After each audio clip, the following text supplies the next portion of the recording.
Welcome my dear students. अब तक हम लोग इलेक्ट्रोस्टैटिक्स में चैप्टर 2 में इलेक्ट्रिक पोटेंशियल का डिफिनीशन देखा, फिर डिराइवेशन देखा और फिर बेसिक न्यूमेरिकल देखा। और भी न्यूमेरिकल आगे आएगा।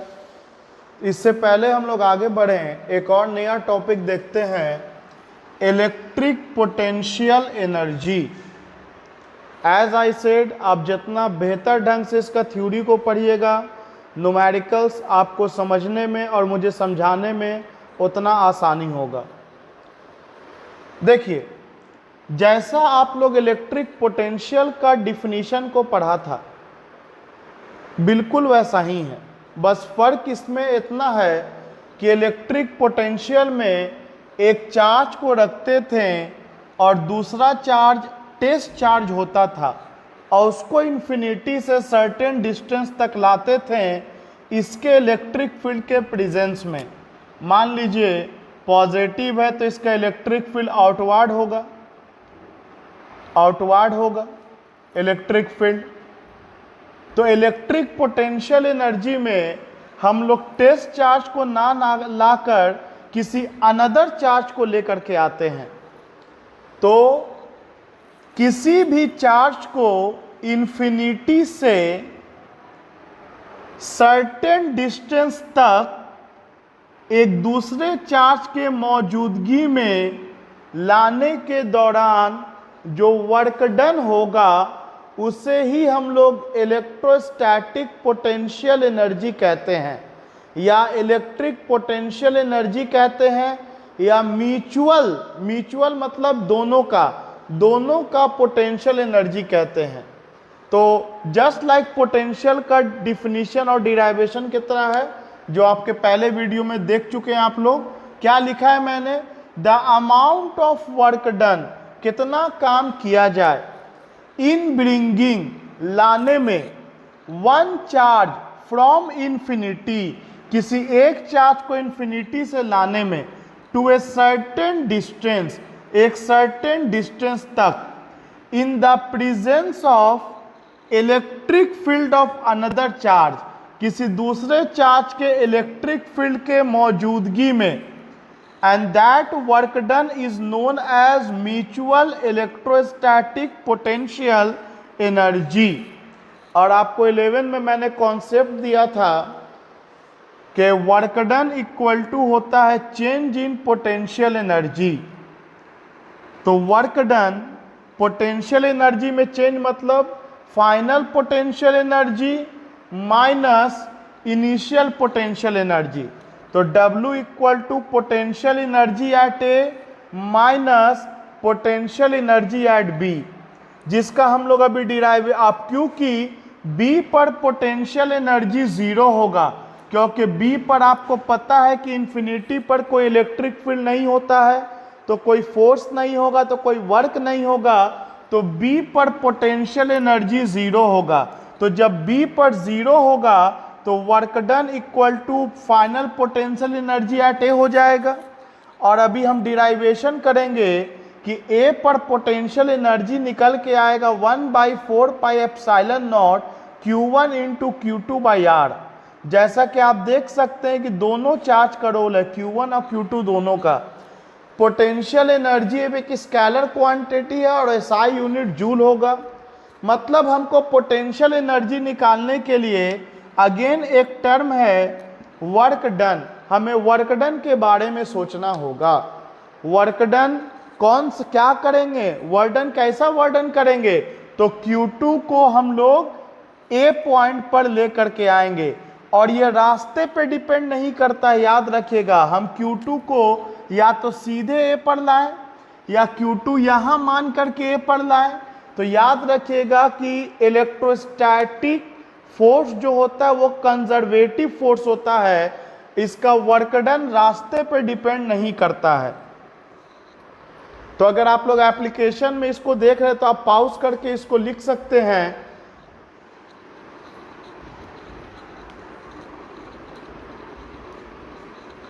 मैं फिर बोलना चाहूँगा कि आपको आने वाले वक्त में, मैंने आज भी कुछ वीडियो YouTube पे डाला क्योंकि एप्लीकेशन में उसको जाने में थोड़ा दिक्कत हो रहा था, लेकिन वो दिक्कत बहुत जल्द ख़त्म हो जाएगा। तो आने वाले समय में आज कल परसों जब भी वेरी सून यूट्यूब पर वीडियो अपलोड नहीं होगा, वीडियो अपलोड एप्लीकेशन पर होगा और उसमें आप लोग देखिएगा ट्रेंडिंग करके जो आता है IPPC, उसी पे वीडियो आएगा। किसी तरह कोई दिक्कत होगा तो आप मुझे व्हाट्सएप पे कांटेक्ट कीजिएगा, प्रोबेबली वीडियो अब रेगुलर वे में आप तक पहुंचेगा। तो चलिए आइए डिराइवेशन करते हैं। According to electrostatic potential energy Q2 को हमको कहाँ लाना है, Q2 को इन्फिनिटी से कहाँ लाना है, सर्टेन डिस्टेंस R तक लेकर के आना है। तो चलिए, क्योंकि आपका फोर्स वेरिएबल है तो हम लोग पूरा वर्क डन एक बार में नहीं कर सकते। मान लेंगे किसी पल ये जो Q2 है किसी पल इस M पॉइंट पर आ गया, M पॉइंट पे यहाँ से यहाँ तक का दूरी x मान लिया। अब इससे बहुत थोड़ा सा अंदर जाइए, इतना कम अंदर जाना है कि लगभग फोर्स पर कोई फर्क ना पड़े, x के वैल्यू में कोई चेंज ना आए। तो हम m से n चले आए और m से n तक का दूरी dx हो गया। तो जो फोर्स m पर होगा वही फोर्स n पर होगा, क्योंकि अगर यहाँ से हम खींच के चलेंगे तो जितना दूरी m का होगा उतना ही दूरी n का होगा। कुछ लोगों को लगता है सर n तो पहले ना है, ये एक्चुअली में n एकदम m के बहुत ही क्लोज है, जितना क्लोज आप मान सको। अगर हम जस्ट बगल में बना देंगे यहाँ पर m और यहाँ पर n और आपसे हम बोलेंगे कि यहाँ से पहले कौन है, ठीक है पहले ये वाला है, लेकिन लगभग दोनों बराबर दूरी पर है क्योंकि इन दोनों के बीच का सेपरेशन वेरी वेरी स्मॉल है। तो लेकिन मैं यहाँ इसको थोड़ा जूम करके बनाता हूँ ताकि आपको दिखे, लेकिन आपको मेंटली मैंने कई बार बोला है कि याद रखना है कि dx is very small length, m and n lies very close to each other. इस कारण जो फोर्स m पर होगा वही फोर्स n पर होगा। थोड़ा देर के लिए मैंने वेरिएबल फोर्स को कांस्टेंट बना दिया और उसके हेल्प से हम लोग वर्क डन निकालेंगे जो कि स्मॉल निकलेगा, dw निकलेगा। तो m या n पर फोर्स होगा कितना, तो 1/4 pi epsilon not Q1 into Q2 upon x square, यही फोर्स होगा, चाहे m पे बोलिए या n पे बोलिए। तो चलिए पहले हम लोग स्मॉल वर्क डन निकालेंगे।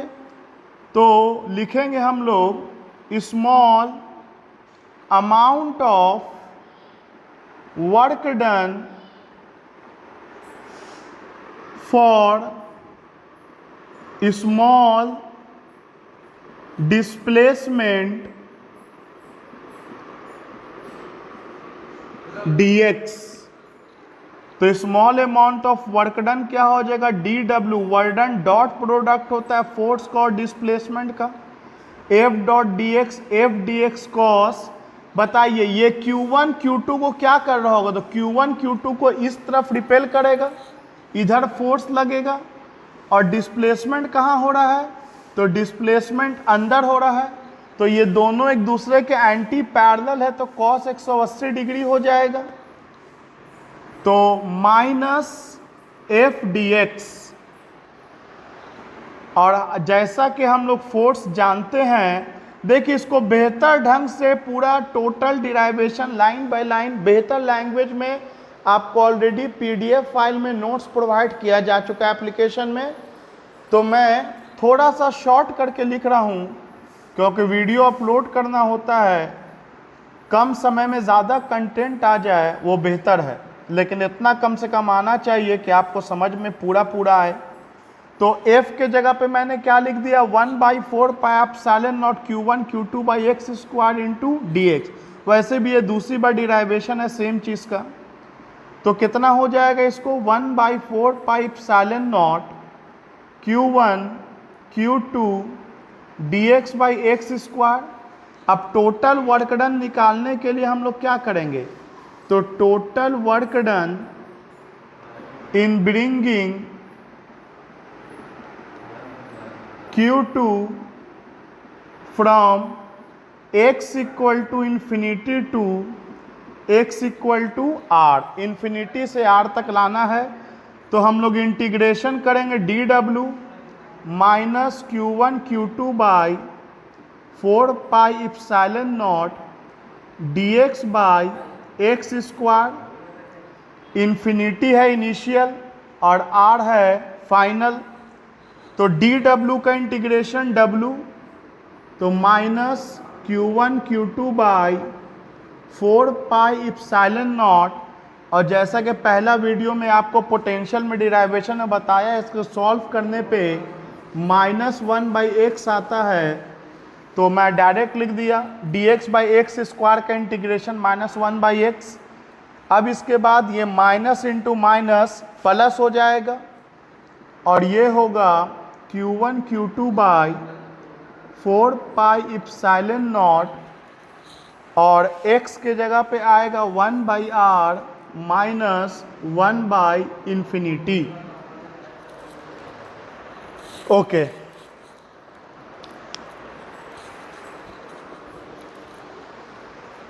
अब हम लोग क्या करेंगे, 1/इंफिनिटी तो 0 हो जाएगा, तो वर्क डन कितना निकल गया, Q1 Q2 by 4 pi epsilon naught r। आइए इसको लिख लिया जाए।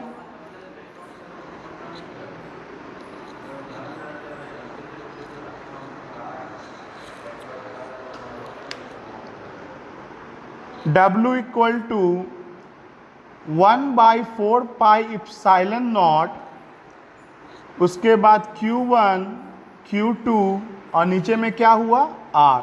यही आपका वर्क डन निकल गया। किस चीज़ के लिए वर्क डन निकल गया, Q2 को इन्फिनिटी से R दूरी तक लाने में वर्क डन निकल गया। अगर आप बहुत ध्यान से देखोगे तो यहाँ मैं एक बात आपको नोट में बताना चाहता हूँ जो आपको अगले वीडियो में बहुत काम आएगा।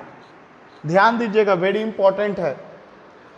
वर्क डन जो निकला, ये इक्वेशन जो आया, हम लोग इसको कैसे लिख सकते हैं, इसको ऐसे लिख सकते हैं ना, 1/4 pi epsilon not Q1/R into Q2। देखिए तो सेम चीज़ लिखा हुआ है ना, मिला लीजिए, 1/4 pi epsilon not Q1/R into Q2। सोचो अगर मैं तुमसे बोलता Q1 का पोटेंशियल R दूरी पर क्या होगा, तो बताओ Q1 का पोटेंशियल R दूरी पर क्या होगा, यही ना होगा 1/4 पाई इप्सिलॉन नॉट Q1/R। इसका मतलब हम लोग इसको ऐसे लिख सकते हैं, potential of Q1 at point A, मतलब Q1 का पोटेंशियल A पॉइंट पर इंटू Q2। डायरेक्ट इसका मतलब समझो, मान लो डिराइवेशन नहीं करना है, अगर एक चार्ज यहाँ Q1 दिया है और Q2 को लेके आ रहे हैं, तो वर्क डन लिखने का तरीका होता है कि जो चार्ज पहले से मौजूद है उसका पोटेंशियल लिख दीजिए और जिस चार्ज को लेके आ रहे हैं उससे मल्टीप्लाई कर दीजिए। यही मैं आपको यहाँ बताना चाह रहा हूँ, देख लीजिए ध्यान से, अगले वीडियो में ये न्यूमेरिकल में बहुत काम आएगा। क्या मैंने बोला है कि जो चार्ज ऑलरेडी मौजूद है उसका पोटेंशियल लिख लीजिए और उसको मल्टीप्लाई कर दीजिए उस चार्ज से जिसको आप इन्फिनिटी से लेकर के आ रहे हैं। हिंदी में इस बात को याद रखिएगा कि पोटेंशियल उसका जो चार्ज मौजूद है और उसको उस चार्ज से मल्टीप्लाई करेंगे जिसको इन्फिनिटी से लेके आ रहे हैं, तो work done equal to V1 into Q2। चलिए अपने बात पे आते हैं। इसके अलावा हम लोग क्या जानते हैं, वर्क डन इक्वल टू होता है चेंज इन पोटेंशियल एनर्जी, तो final potential energy minus initial potential energy. तो फाइनल पोटेंशियल एनर्जी कहाँ पर ले रहे हैं, ए पर ले रहे हैं, और इनिशियल पोटेंशियल एनर्जी बी पर है, और क्योंकि बी इन्फिनिटी पर है तो इन्फिनिटी पर पोटेंशियल एनर्जी 0 हो जाएगा। तो आपका पोटेंशियल एनर्जी ए पर वर्क डन के बराबर आया और जो कितना आया है 1/4 pi epsilon not Q1 into Q2 upon R। यही आपका दो चार्ज के बीच के पोटेंशियल एनर्जी का डिराइवेशन है। This is the derivation of potential energy between the two charges. Okay